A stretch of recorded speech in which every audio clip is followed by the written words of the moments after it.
Princess Maelyra laughed the first time she saw a human funeral. Not loudly enough for Terran officers to hear, but enough for her court to smile. Because the princess had mocked the strangest custom in the Alliance. Folded flags, slow steps, wet eyes. Among her people, the dead were recorded. Sealed inside the memory spire and dismissed before sunset. Grief was private, efficient, quiet. But humans gathered in lines, stood under rain. Spoke names as if names could pull souls back from the dark. Maelyra called it sentimental theater.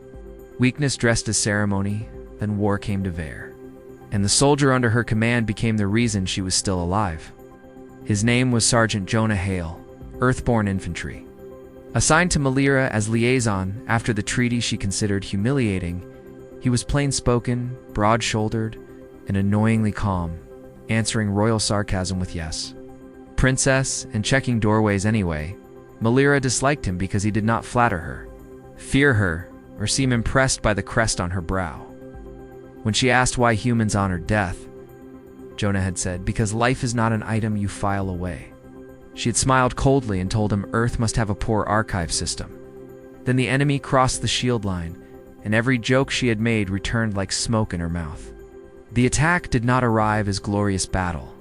It came as alarms, failing lights, and civilians running barefoot through evacuation tunnels beneath Vare Station.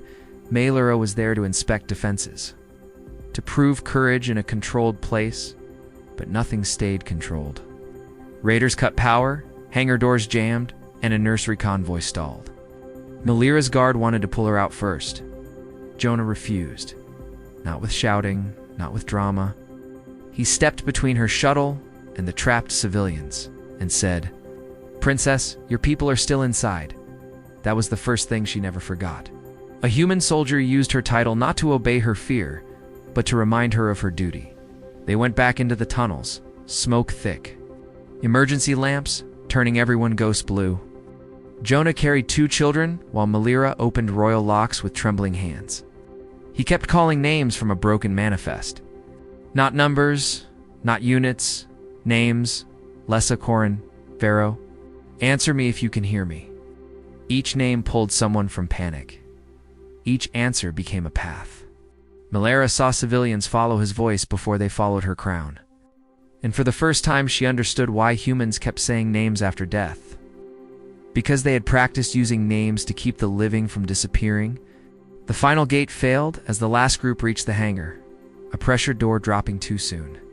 A child frozen on the wrong side, Jonah crossed the threshold, lifted the child through to Maelyra, and held the mechanism long enough for engineers to cut power. The child survived, the convoy launched, Vare Station held, and Jonah Hale did not come out walking. No one in the hangar cheered. Because some victories arrive carrying a silence heavier than defeat. Maelyra stood beside the medbay doors while Earth officers spoke in low voices. She expected anger, accusations, demands for payment. Instead, they asked for a room, a clean cloth, his tags, and permission to hold the rights. Maelyra almost said no, because the station was damaged and reports waited, but the child Jonah had saved clung to her sleeve, asking whether the human who knew her name was sleeping. The princess heard herself answer, "No, little one, he is being remembered." The funeral was held in the cracked observation bay, with Vare's burned moon beyond the glass. Humans came first, soldiers in damaged uniforms. Mechanics with bandaged hands, pilots still smelling of smoke. Then civilians came, then Maelyra's guards. Uncertain but unwilling to stay away, Jonah's boots stood empty before a folded Terran flag. His helmet rested beside them. His service tags lay over the cloth, and a recording from Earth played, his mother's voice, old and steady, saying he had always run toward crying, even as a boy. That was when Maelyra stopped seeing ceremony and started seeing evidence. One by one, humans spoke, not grand speeches, not polished lies, just fragments.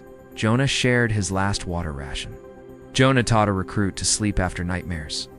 Jonah wrote letters for soldiers with shaking hands. Jonah remembered birthdays on ships where calendars meant nothing.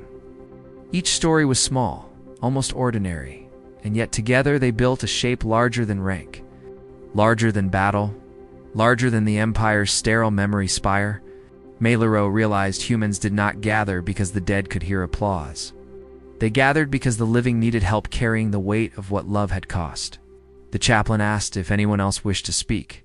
Every eye turned away from the princess, giving her permission to remain stone, but Maelyra stepped forward, throat tight, crest dim.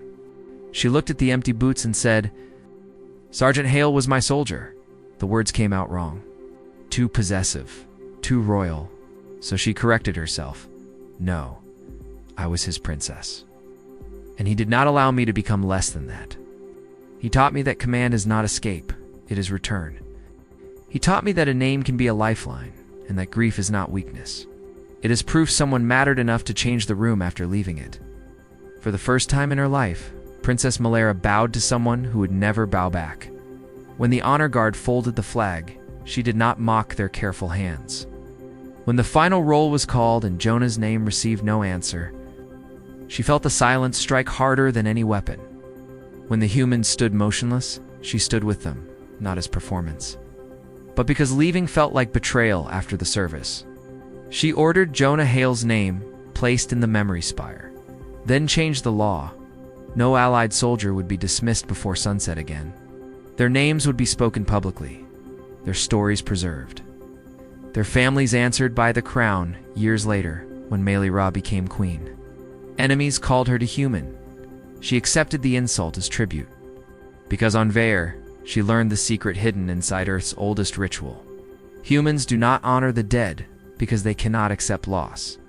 They honor the dead because they refuse to let sacrifice become paperwork. And whenever a flag was folded in her court, Queen Maelyra stood first. Because once she had laughed at human funerals until one was held for her soldier, and the silence taught her how loud love could be.